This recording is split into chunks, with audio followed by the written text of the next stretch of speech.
Since joining the SEC in 2012, Texas A&M is 12-1 against the Razorbacks of Arkansas. Your fourth-ranked Texas A&M Aggies will go to Fayetteville this Saturday, making it the first trip to Razorback Stadium since 2013. Kickoff is set for 1:30 p.m. here in Mountain Standard Time. Howdy, howdy, fans of the 12th Man. Welcome into this Above the Yell preview episode. I am your host, Weston Pope. As always, thank you for your support of the channel. Please continue to like, subscribe, and comment as I plan to keep this thing rolling. History shows that talent, record, coaches, and rankings really don't matter when it comes to this matchup between the Aggies and the Razorbacks. Of the 13 games that have been played between these two since 2012, 7 of them have been decided by 1 touchdown or less. 2 of those games went into overtime in 2015 and 2017. I really expect nothing to be different this Saturday. A&M is currently a 7.5-point favorite.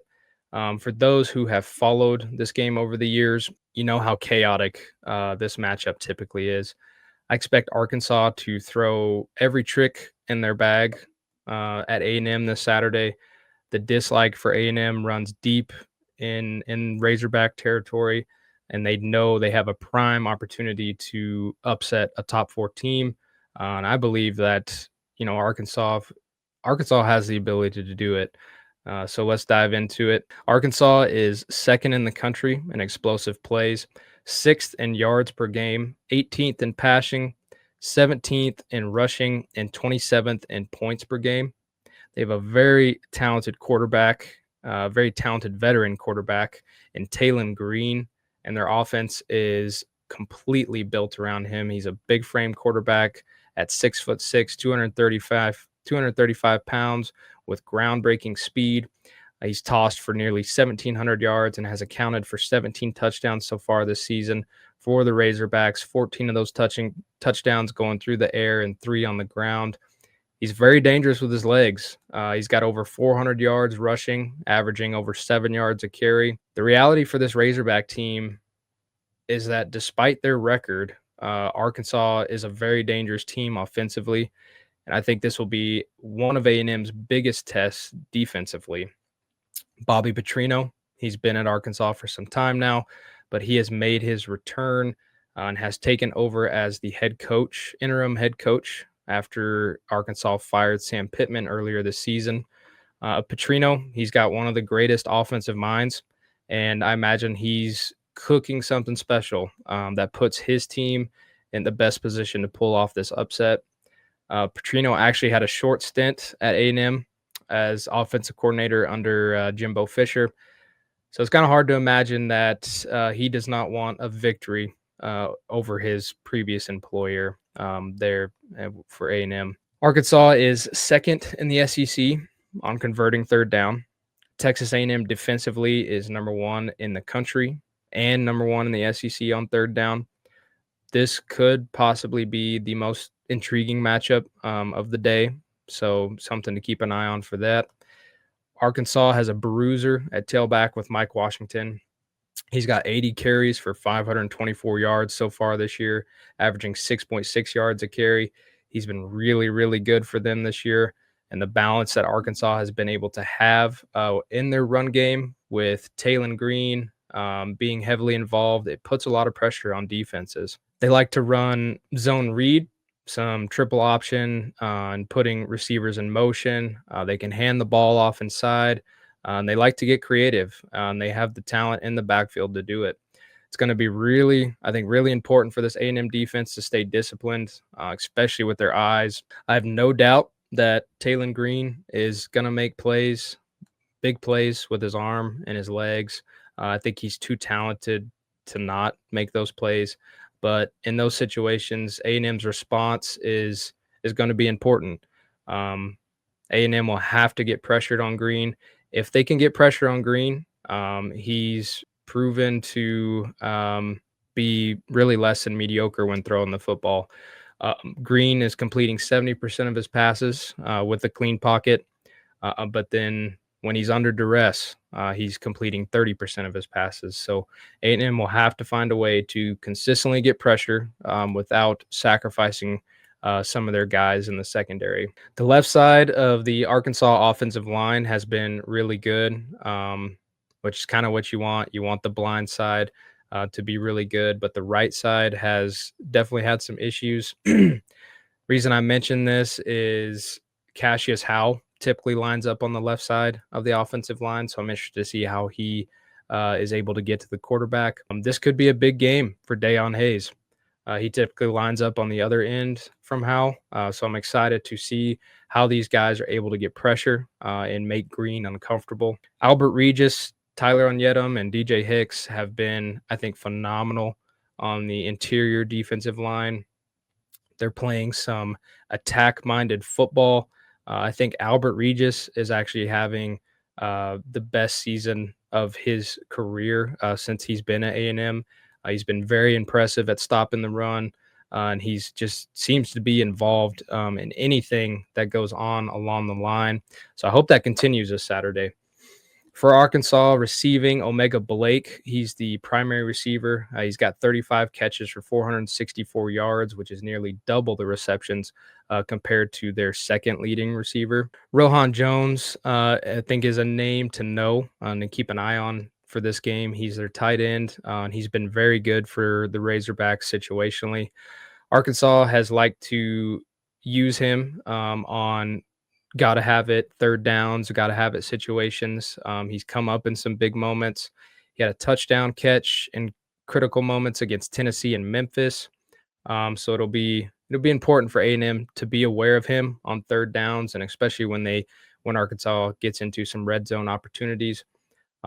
This offense is real. This offense for Arkansas is real, and the flow of this game, I think, is something to keep an eye on as well. It feels like Arkansas is going to come out and punch us a little bit, but defensively, if we can maintain our composure, ride out that initial wave of energy from Arkansas and the crowd and all the noise, and just focus on playing our brand of football, I like our odds. Arkansas has really had no issue scoring points, but their issues have been turnovers and finishing games in the end. Arkansas had the opportunity to beat Ole Miss earlier this season, but Mike Washington fumbled, and Ole Miss was able to take over and run out the clock. Same thing against Memphis. Arkansas lost a heartbreaker there. They had the opportunity to beat Memphis, but Washington once again fumbled in the red zone. Memphis was able to take over and run the clock out. Both of those heartbreaking losses for the Razorbacks, and I think what makes Arkansas so dangerous at this point of time is it seems that they are primed to have some dominoes fall their way. They've made some critical mistakes in crunch time this season, but it feels like they're bound to eventually have something fall their way. On the flip side, defensively for Arkansas, they've struggled. They're 122nd in the country in yards per game, 115th in passing yards per game, 115th in rushing, and 116th in scoring. So there's a big opportunity for A&M offensively this Saturday. There will be plays to be had for A&M. Marcel, I think, has to protect the ball and be confident in his decisions. We've seen him get shaky and even force the ball at times. He's had an interception in 4 of the 6 games they've played so far this season. All of those interceptions, they've come against some quality defenses, but this will be a big opportunity for him to play some clean football. Arkansas, I think they looked a lot better defensively last week against Tennessee, so it looks like they are making some progress on that front, but still interested to see how Marcel looks in this game. A&M will be without Le'Veon Moss for a significant period of time. Reuben Owens will be primary ball carrier going forward. The thing about this is I'm excited to see Owens as the primary carrier. We've actually never really been able to see Owens in full action. In 2024, he was expected to be the starter over Moss coming out of camp, but had a season-ending injury that sidelined him for the whole season. So Owens, he's a larger frame back at 215 pounds, nearly 6 foot. He's got great downhill speed, and I think he's really good, and has some really good pass catching abilities. So just a big opportunity for him this Saturday. Losing Moss obviously hurts, but I think compared to last year, it's not near as detrimental. Losing Moss, it obviously hurts, but now we are very fortunate to have Mario Craver and KC Concepcion, and then last year we didn't even have Owens. And then Marcel was transitioning into the starting role last year when all that kind of went down. So when we lost Moss against South Carolina, I believe A&M was in a bit of a tougher spot for the rest of the season. Elko said something this week that I really liked, and he said if we're going to allow injuries to impact or derail things, we can't do that. You've it's next man up mentality. And for A&M, that's what it is. You still have a ton of weapons and a lot of options, I believe. You've got a reliable running back room with Ruben Owens and Amari Daniels, EJ Smith, and even up and coming freshman Jamarian Morrow. It's football. You're going to have injuries. And what separates good from great teams, in my opinion, is just having other stars and high quality players, even when you lose one. Just lean into those guys that you already have. And then offensively for A&M, I want to recognize our tight ends as well. They've been very good over the last couple of weeks and some run blocking situations. Nate Borkacher had a big reception last week against Florida. So did Theo Mellon-Orstrom. It looks like Klein has really integrated those two into some run packages, and they've been very good in those blocking situations. So I think it's going to be important for that to continue this Saturday. At the end of the day, it's really no easy feat to go on the road, especially when you've been at home for the last 3 games. Last time we saw A&M on the road was against Notre Dame. So there's probably going to be some kinks to work out. But for A&M to win this one, I think one of the key things is they have to continue to limit penalties. We saw a massive improvement last week against Florida. The offensive line accounted for 0 of the 3 penalties that were called against A&M, and then 3 total penalties from last Saturday were the least in a game under Mike Elko. So it appears that the Cabo Fund has certainly made an impact and paid dividends so far. So got to keep that up. A&M will have to get to Taylon Green in passing situations without sacrificing their secondary. I think Arkansas has some speed on the perimeter, and they will try to run the ball to set up their passing game. And if Arkansas is running all over and forces A&M to stack the box, and or forces A&M to move a safety up to stop the run, I think Arkansas could definitely find some success downfield. And then lastly, special teams, specifically field goal kicking, it has to be better. Randy Bond, really, for lack of a better term, has not been very good this year.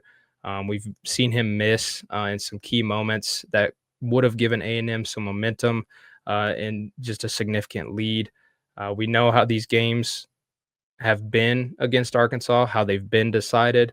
So I think it's really important for Bond to hit the field goals that are there this Saturday, and the opportunities that present themselves for that. All right, we have made it to my prediction. It's really hard to picture this game not having some sort of chaos on Saturday.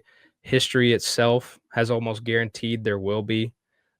Arkansas is really good offensively. Bobby Petrino will I think he'll pull everything out of his bag to try and get the upset.